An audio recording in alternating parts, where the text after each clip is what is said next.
नमस्कार मित्रों, मेरे स्पिरिचुअल करने पर आप सभी लोगों का हार्दिक मित्रों। आज मैं आप लोगों को नारद भक्ति सूत्र में सूत्र नंबर 11 के बारे में बताने वाली हूँ, तो उसको ध्यान से सुनिए मित्रों। तो चलिए हम लोग शुरू करते हैं नारद भक्ति सूत्र के 11वें सूत्र के बारे में। भौतिक अस्तित्व। भक्तिमय सेवा के प्रतिकूल। भक्तिमय सेवा के प्रतिकूल विषय में उदासीनता का अर्थ है सामाजिक धर्म तथा वैदिक निर्देशों की केवल उन्हीं क्रियाओं को ग्रहण करना जो भक्तिमय सेवा के अनुकूल हों।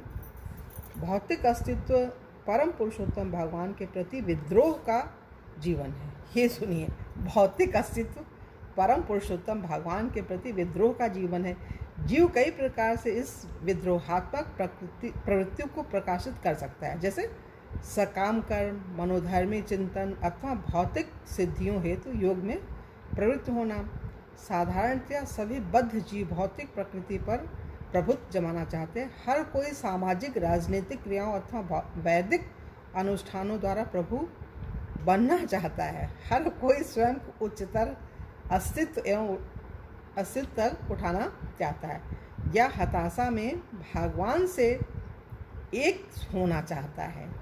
ये सभी इच्छाएं विभिन्न प्रकार के भौतिकवाद हैं, वे भक्तिमय सेवा हेतु अनुकूल नहीं है। ये सभी इच्छाएं विभिन्न प्रकार के भौतिकवाद हैं, वे भक्तिमय सेवा के हेतु अनुकूल नहीं है। ये हम सभी को समझना पड़ेगा। जितने संसार में रहने वाले प्राणी हैं उन सबों को ये पता होना चाहिए, ये जो भगवान बोल रहे हैं। नारद भक्ति सूत्र में जो नारद जी ने लिखा अनुभव, तो वो नारद भगवान का मन ही है, जिनको भगवान अपना विशेष प्रतिनिधि चुनते हैं, बनाते हैं, काम कराते हैं, होते तो भगवान ही हैं।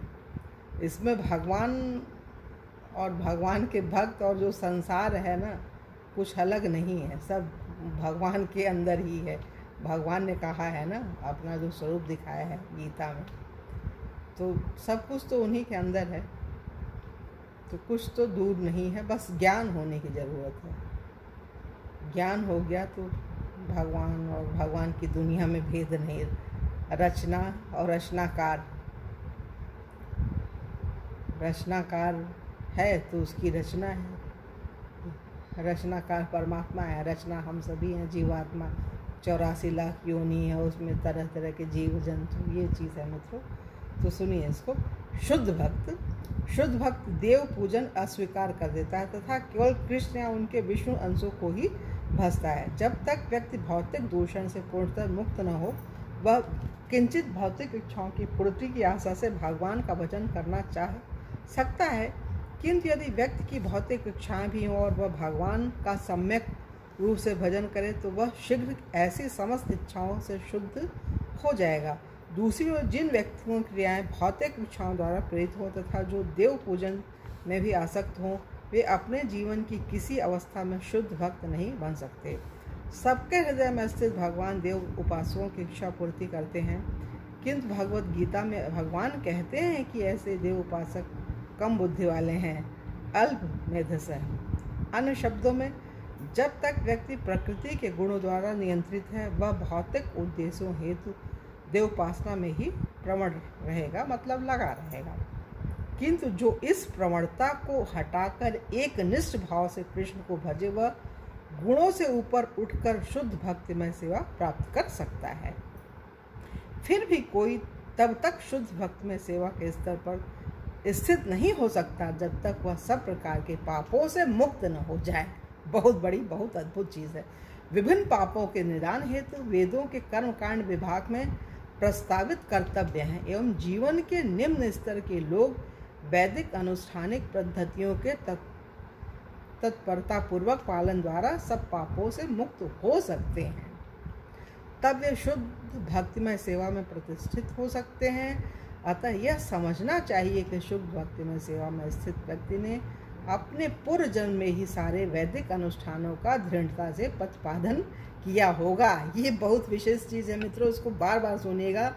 सूत्र नंबर 11 में यह समझना चाहिए कि शुद्ध भक्तिमय सेवा में स्थित व्यक्ति ने अपने पूर्व जन्म में ही सारे वैदिक अनुष्ठानों का दृढ़ता से प्रतिपादन किया होगा।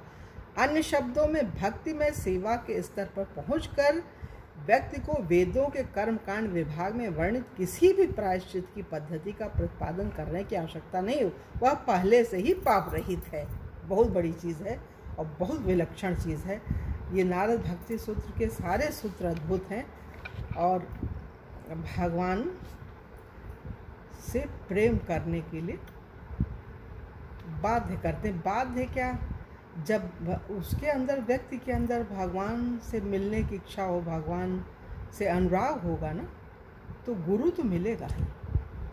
गुरु पुस्तक के रूप में है, ज्ञान के रूप में, सद्ग्रंथ है। आपका विवेक ही आपका सबसे पहला और सर्वश्रेष्ठ गुरु आपका विवेक होगा, जो आपको प्रेरित करेगा कुछ अच्छा करने के लिए, कहने के लिए, पढ़ने के लिए, लिखने के लिए। स्वतः आप प्रेरित होंगे मित्रों। तो आपकी लालसा है कुछ अच्छा करने के लिए, संसारी चीज़ें मिलती हैं। अगर भगवान को चाहिए तो भगवान मिलेंगे, भगवान है तो सब है दुनिया पूरी। तो फिर तो क्या है, आपको भगवान चाहिए तो भगवान मिलेंगे, हमें चाहिए इसीलिए तो हम ये सब पढ़ रहे हैं, सुन रहे हैं, सुना रहे हैं मित्रों। हमें तो भगवान ही चाहिए। सोचते हैं कि अब इसमें ज़्यादा ना बोल करके अपनी वाणी को यहीं विराम दें। और आप लोगों से एक अनुरोध है मित्रों, मेरे स्पिरिचुअल चैनल को सब्सक्राइब ना किया हो तो सब्सक्राइब कर लीजिए और ज़्यादा से ज़्यादा लोगों को शेयर कीजिए और लाइक की बटन भी क्लिक कीजिए मित्रों। तो चलिए अपनी वाणी को विराम देते हैं और आप लोगों से पुनः अगले वीडियो में मिलते हैं। तब तक के लिए जय हिंद, जय भारत, ओम शांति, ओम शांति, ओम शांति।